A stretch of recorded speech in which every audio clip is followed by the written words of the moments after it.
Welcome to Adult Time Out, y'all. I'm your host, Rahkalon. And I'm Luscious Barbie. And you know that you are in the spot where you come for edgy education and a hell of a good time, a hell of a good laugh. So we are excited to welcome you to Women's History Month. As two powerful Black women, we really take this month seriously. I mean, Black History Month went by so quick. We're going to make our money on this month, Women's History Month, right? Yeah, it's all about the women, and it's Adult Time Out. It's Adult Time Out. We got to do it. And so tonight we have an amazing woman who will be joining us. But do you want to do the honors? Because you know her better than I do. Yeah, so I was like, for Women's History Month, who's more amazing, other than all of the amazing women watching right now, to bring my mama on the show, because for one, she's a number one, especially after y'all click the link at www.whenyouthinkitsover.com. Come on. She's going to be the number one selling artist. Come on. Author. Come on. Philanthropist. Come on. All of that. We bringing out to our couch, Yolanda Criswell. Come on, Miss Yolanda. She's like, is it me? Is it my turn? Out the corner. All in the caught-up corner. All in the caught-up corner. So, Miss Yolanda, we are so glad to have you. Here's your beverage. Thank you. And we have to ask you, since you were in the caught-up corner, what has had you caught up lately? Lately, today I'm caught up with the parking garage. Yeah. The parking garage. The parking garage. Parking in a parking garage. Now, what got you caught up in the parking garage? I'm not sure if I'm going to be able to get out. Mama, you're going to be able to get out. She has been freaking out about being able to get out of the parking garage. She already paid for her spot. Well, we just want you to know that having you on the show and having word, Luscious just told me today, this is your first podcast. First podcast. First, but of many to come, because you need to get out here and explain this beautiful book that you've created. And I know a little bit about it just because of Luscious gushing about how proud she is of you. But can you walk us and our viewers through When You Think It's Over? Of course. So it's called When You Think It's Over. And it's my journey through domestic violence. And it's like a roller coaster. So it teaches you the red flags. It also helps people that are wanting to help someone in an abusive relationship know how to ask the questions, know how to help that person. Yes. Because that is a struggle. You want to do something, but you don't know what to do. Yeah. And the person that's going through it don't know what to tell you to do. Absolutely. So that's what the book is. It's more of a guide. It has resources in it. It also helps you deal with suicide. That's one of the things that's went on in my life. Okay. So with these really major topics, domestic violence, suicide, and you putting this out for the world, that's very vulnerable. Are you someone who's typically pretty comfortable being vulnerable? Not really that comfortable being vulnerable, but the reason for it is I want to make sure that people are being helped. So if I can use my experience to help someone else, then that's what the reason for the book was. That's real. That's real. So when you said about questions, like answering the right questions, that is actually what helped you come up with the book, is because I had so many questions, but I just didn't know what questions I actually had. So the process of writing the book, because I was like, just tell me more about my dad and you and y'all relationship before that, because of course I was a child, so I only remember so much what was going on in the house. But for you to come up with an amazing book, a whole book of question and answer, how was that process? It was hard at first because I've never written a book. It's my first book. So it was a process of knowing what to write in the book, what people would want to know about. So asking questions of wanting you to know what my life was like, what your dad's life was like, that it wasn't all good and it wasn't all bad. So I had to ask different hard questions and go back into my life and see what questions I could answer for you. So when you said that you had to go back and relive, thinking about that. Yeah. Ugh. That's terrifying for so many of us. So I got a question from your daughter. What were some of the red flags that you seen then as you relived it that you didn't see while you were in it? Oh, that was good. So one of the red flags was because it was my high school sweetheart. It was someone that I was getting to know. He was getting to know me, and we thought, everything was just perfect. So I didn't come from an abusive background. So when I got that first slap, I didn't really know how to react to that. I didn't know who to ask about it because I didn't know really what it was. So once I let that go, then it just became more. So that was a red flag that I should have noticed at the very beginning. When he was talking to me a certain way, saying things to me that was out of character or out of what I've known that made me feel a certain way, I had to become somebody that he wanted me to be or thought I should be and not be who I am. So anytime that you go outside of who you know you are, that's a red flag. And that's a word. Anytime you go outside of who you know you are, especially for someone else's benefit, that's a red flag. So you mean, okay, and I gotta run it back too, because you said that first slap. No. In the book, right? You talk about that. But was that what made you stay after that first slap? Because I thought that it was something I did because he had never did that before. So I had to have done something to make him react that way. And then, of course, he was telling me, you made me do this. This is because you did that. So I was young, my parents never went through anything like that, so I had never seen it. Yeah. So I thought, well, it could have been me. So I let it go.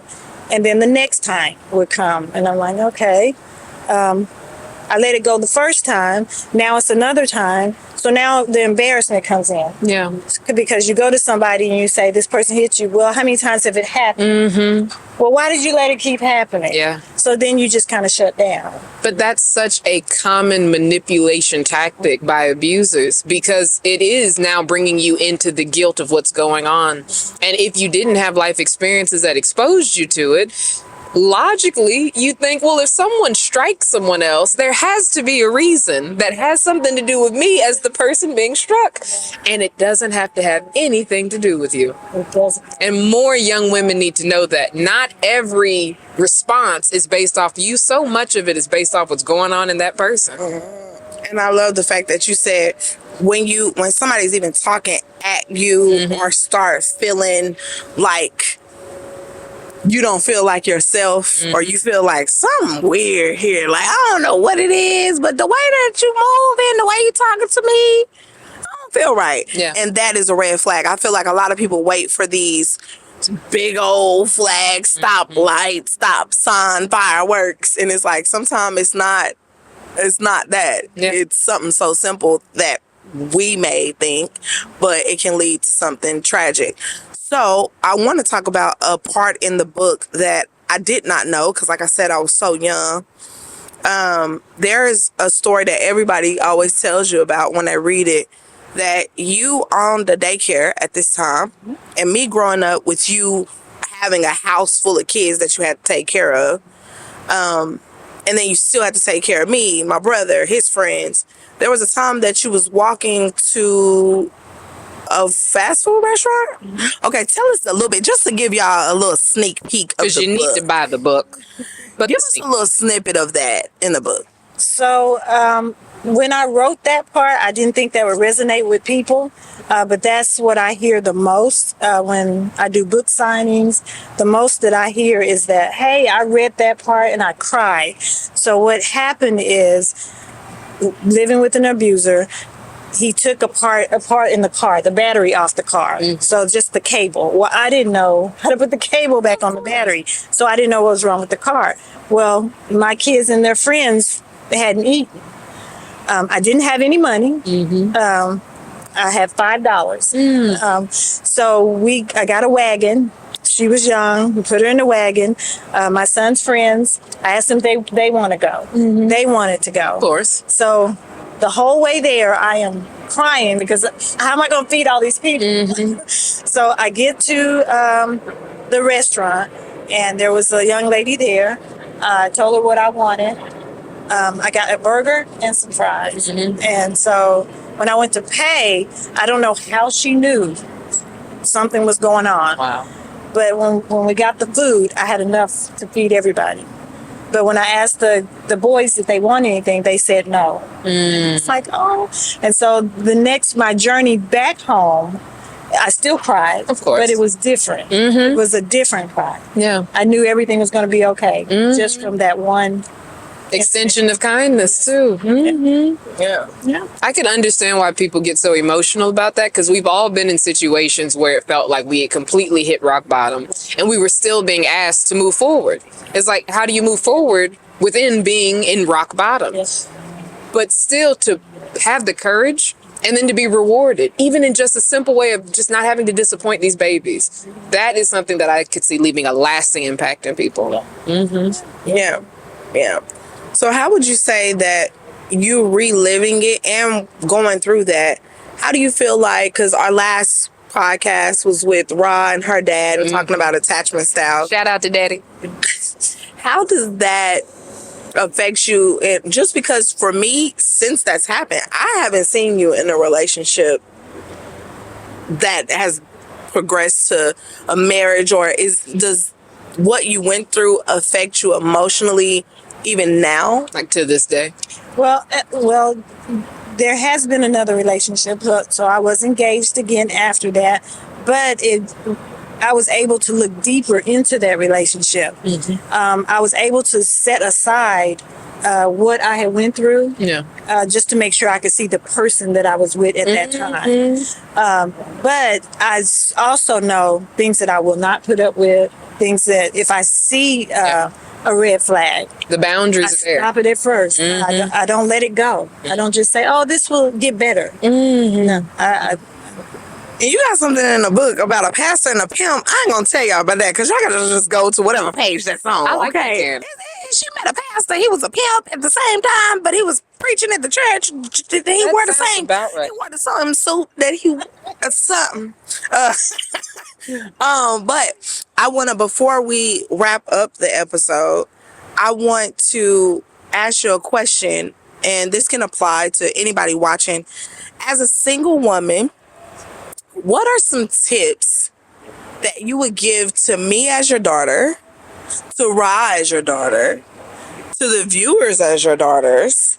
What's some tips that you would give to look for in relationships, or while we out here dating, while we trying to figure it out? Just some tips that could help us along the way, not necessarily to look for a red flag, but that could help us just end up on the healthy side. so don't hold the person that you're looking at now accountable for something someone else did to you. See that person for who they are. Yes. The other thing is to trust yourself. Trust yourself and know that you know who you are, and don't go outside of who you are. Set your boundaries. If your boundaries, people will say you have standards and your standards are too high. No, they're not. You're just the wrong Never too person. high. You're giving your energy to the wrong person if it's not working for that person. And be vulnerable. Go after for what you want. It's your life. You'll be happy. That person is out there. If you find that person, give them a chance. Just give them a chance. And that's tremendous coming from someone who's been wounded, who's been hurt, to have the bravery to say, give someone new a chance. Don't apply past trauma to present blessings. Give it a chance to play out. That's dope. That's deep. That's dope and that's deep. Dope and deep, which is what we're all about on Adult Timeout.